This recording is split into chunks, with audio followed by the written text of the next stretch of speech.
அப்பா நம்மால் கற்பிக்கிறத பாரு.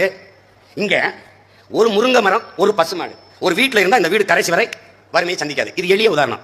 ஏன் ஒரு முருங்கன் தான் வளர்க்கணும்? 4 வளர்ப்போம். ஏன் ஒரு பசுமாடு தான் வளர்க்கணும்? 5 வளர்ப்போம்.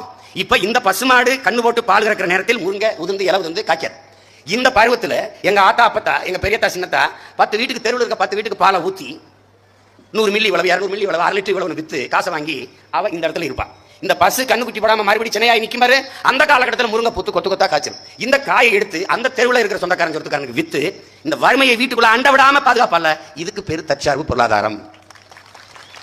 இப்ப நீ என்ன எதுவும் இல்லாம 1000 ரூபாய் குடும்ப தலைவிக்கு கொடுப்பான கையேந்திரல. இது கேடு கட்ட பிச்சைக்கார பொருளாதாரம். ஐயோ அம்மா, இந்த பாடத்தை ஏதாவது கல்லூரி நடத்தினா கூட மாசம் 2 லட்சம் சம்பளம் கொடுத்துருப்பான். கொடுமைதான் நடந்துருச்சு. இப்ப இதுல என்னன்னா நம்முடைய பொருளாதார கட்டமைப்பு எப்படி இருக்குன்னு பாருங்க. நீ நாட்டுக்கோழி வளர்த்த நல்லா கவனிச்சுக்க.